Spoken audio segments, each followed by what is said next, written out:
What happens when a leader demands full transparency in public, then sits in the seat of power and suddenly insists the law won't let him deliver? That's not just politics, that's the kind of moment that forces you to ask, was the promise real or was it always theater? The clash between Kash Patel and Congressman Jamie Raskin over the Epstein files wasn't just another heated exchange on Capitol Hill, it was a brutal confrontation between moral certainty and legal reality. And if you stay with me for the next few minutes, you'll see why this hearing left so many people unsettled, not because of what was said, but because of what still hasn't been answered. Yields back. Gentleman from Maryland is recognized. Thank you kindly, Mr. Chairman. Director Patel, before you joined the FBI, you railed against it for covering up Jeffrey Epstein's human trafficking ring. Let me refresh your memory with this clip. It has Epstein's list. They're sitting on it.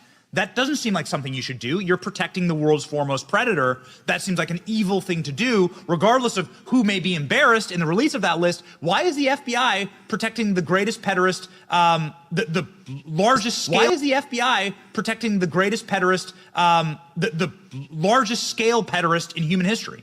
Simple, because of who's on that list. So you finished that December 2023 interview with a challenge to the FBI and harsh words for Republicans in Congress for not getting the Epstein files out to the public. You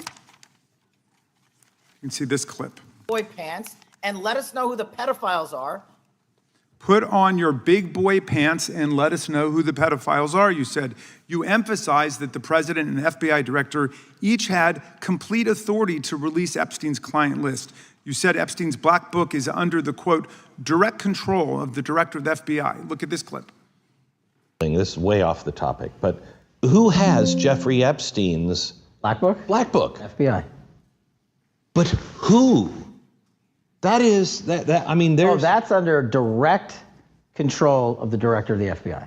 All right, so you were sworn in as director more than 200 days ago. Now the black book is under your direct control.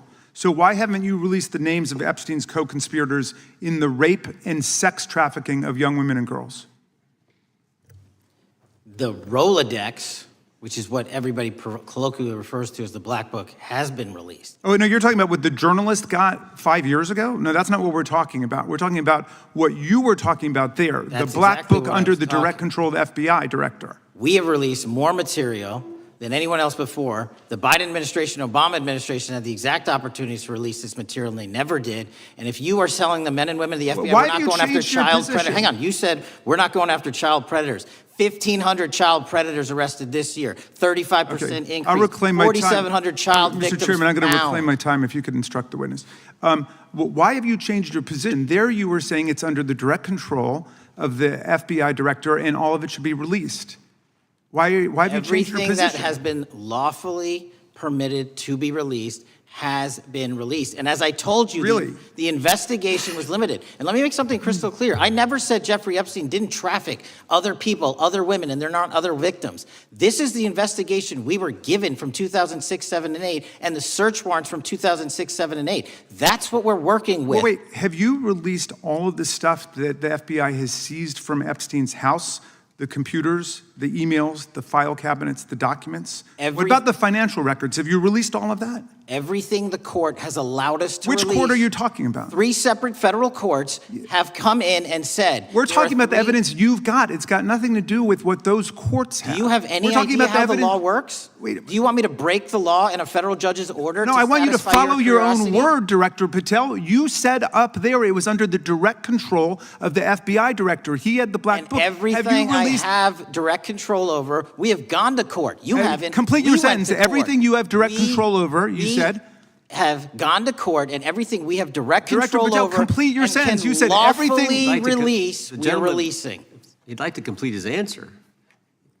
You began the sentence, everything you have direct control over, and then you stopped that sentence. You've released everything that you have direct control over? And I have direct control over and can lawfully release. If you're not familiar with the court orders, that's not my fault. Oh, I'm Go perfectly, look at them. I'm Go perfectly to familiar court. with them. But how did we prosecute Ghislaine Maxwell? She was prosecuted with the investigatory material that was collected from 2001 and 2005 because of the non-prosecution agreements and the court orders on the investigations and search warrants. We were not able to develop new information. And oh, by the way, Jeffrey Epstein was out for 12 years, and the Obama and Biden administration did nothing to look at his work, his pedophile network. If you want to blame me, that's fine. But now you're blaming the men and women who conducted this stop great that. search. I'm not blaming anybody other than you. You're not keeping your word. You said that you would release all of the materials Has under your anyone direct released control. more information on Epstein than I have? Has anyone? Much did more. Comey? Did Ray? Much Did more. they?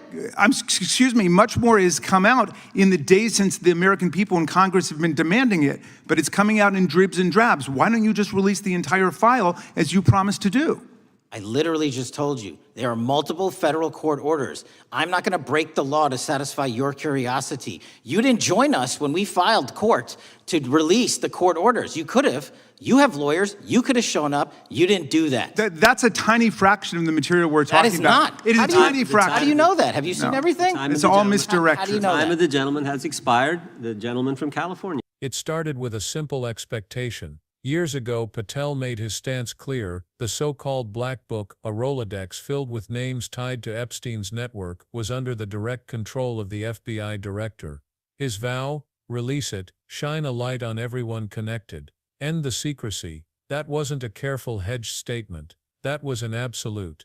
To victims, advocates, and anyone following the Epstein story, it sounded like a rare promise of radical transparency. Finally, someone was saying out loud what so many demanded: expose the entire network and give the public the truth. But fast forward to this week's hearing, and Patel wasn't repeating that vow. Instead, he leaned hard on legal limits. Raskin pressed him with the same words Patel had once used, almost throwing them back in his face. Why haven't you released the names? Why is the public still in the dark? Patel's answer shifted from moral clarity to legal caution. Everything lawfully releasable, he said, had already been released. Federal court orders, old non-prosecution agreements, and narrow search warrants prevented him from doing more. That might sound reasonable in a legal sense, but in the political theater of a congressional hearing, and in the court of public opinion, it sounded like retreat. Raskin wouldn't let go. He cut through Patel's carefully measured language, pointing out the inconsistency. You once said this material was under your control. Now you say your hands are tied. Which is it? The back and forth became a test of credibility. When a public official makes a sweeping promise, then pivots to legal explanations, people begin to wonder whether those limits are real, or whether they're being used as cover. And that's exactly where Raskin struck hardest. For viewers, the frustration is obvious. The public has seen names, documents, even fragments of Epstein's connections surface in dribs and drabs over the years. A leaked Rolodex here, some flight logs there, a few pages unsealed after media lawsuits, but it's never the full picture. The sense of incompleteness lingers, and that makes every explanation sound suspect. If Patel insists everything lawfully releasable has already been disclosed, why does it still feel like the public is missing the truth? That credibility gap is what fuels speculation, and speculation thrives when trust collapses. Patel's defense leaned heavily on legal walls that to him were immovable. He pointed to multiple federal court orders restricting disclosure. He reminded the room that judges often seal evidence to protect victims' identities, preserve the integrity of grand juries, or shield ongoing investigations. He stressed that the search warrants from the mid-2000s were limited, which meant the evidence base was narrow to begin with. In plain English, if investigators never had broad authority to collect certain material, then later directors can't magically produce it. On paper, that's a strong point, but in the emotional space of this hearing, it landed as cold, bureaucratic, and evasive.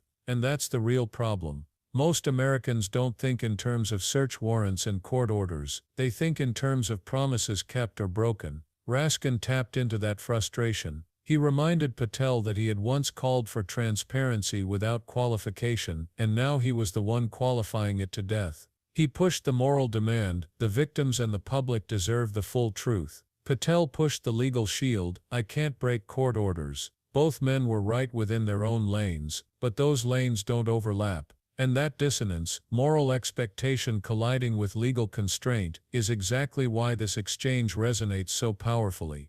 There's also a deeper layer here: accountability. Raskin's line of questioning wasn't just about what Patel said in the moment, it was about whether Patel had actually fought as hard as he could have behind the scenes. Court orders exist, yes, but did Patel petition to unseal them? Did he push judges to reconsider outdated restrictions? Did he use every tool available to maximize transparency? Or did he quietly accept the limits and fall back on them as a shield in hearings like this? That's the credibility test. Leaders are judged not just by what they say they can't do, but by how aggressively they try to change those limits. And this is where the hearing took on a darker undertone. Because if Patel didn't fight in court, then his words about transparency start to look less like legal frustration and more like political evasion. For Raskin, the stakes weren't just legal documents, they were trust, consistency, and moral clarity. He wasn't only asking for names, he was asking whether the FBI director had the will to challenge the system for the sake of victims and the public. And Patel's defensive posture, citing prior administrations, pointing to old agreements, shifting blame, made him look less like a reformer and more like another cog in a machine built to protect itself. Now put yourself in the shoes of Epstein's victims. For years they've been told that justice would come, that the truth would be exposed, that powerful people connected to Epstein would face accountability. And yet hearing after hearing, document after document, it feels like the full picture never arrives. For those survivors, Patel's words aren't just legal arguments, they're another reminder that institutions are slow, careful, and often unwilling to push boundaries. When he cites court orders, they hear excuses. When he points to old investigations, they hear abandonment. And when Raskin demands clarity, they hear the echo of their own unanswered questions. That's why this hearing wasn't really about one director or one congressman, it was about the credibility of institutions. If leaders publicly promise transparency and later hide behind technicalities, public faith erodes, and when the issue is as explosive as Epstein's network, a scandal touching wealth, power, and exploitation, the demand for full disclosure only grows louder. The public doesn't just want fragments, they want everything. They want names, documents, emails, financial records, and the entire picture. Anything less fuels suspicion that the system is protecting the powerful instead of exposing them. So what should we take from this? First, recognize the clash for what it is. Raskin spoke in the language of moral obligation, Patel answered in the language of legal constraint. Those registers don't line up, and that's why their exchange felt so raw. Second, accountability requires more than citing the law. It requires showing your work. If Patel and the FBI have truly pushed courts to unseal records, then let the public see those filings. Show the motions, show the rulings, show the resistance. Transparency isn't just about releasing names, it's about proving you fought to release them. Third, remember that transparency isn't binary, it's a process. Promising full release is easy, navigating legal barriers is hard, but leaders earn credibility by showing exactly how they tried to bridge that gap. In the end, this hearing left a haunting question: whose side is leadership really on? The victims who demand dignity and clarity, or the institutions that prefer control and caution? Patel's answers may have been legally defensible, but they weren't emotionally satisfying. And in the court of public opinion, that distinction matters. Because when the camera cuts between a director invoking court orders and a congressman demanding names, viewers aren't thinking about legal nuances. They're asking a simpler, harsher question: are we being protected from predators, or are predators being protected from us? This isn't the last time we'll see this clash. The pressure for transparency around Epstein's files will only grow. Victims will continue to demand closure. Lawmakers will continue to press for names. And every time new fragments surface, the frustration will deepen. The real test for Patel and the FBI isn't whether they can recite court orders in hearings.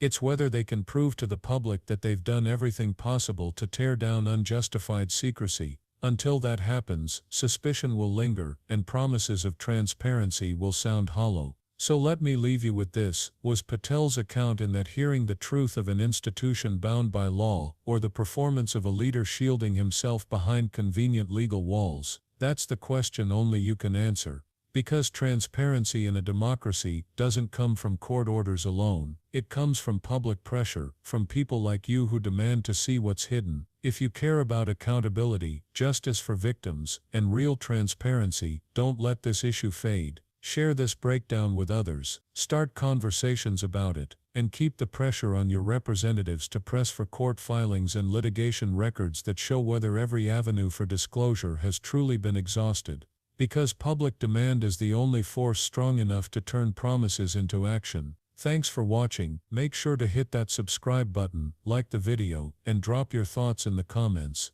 Do you believe Patel has done everything he could to unseal the files, or is this all just a convenient legal shield? Your voice matters, and together, public pressure is how secrecy gives way to truth.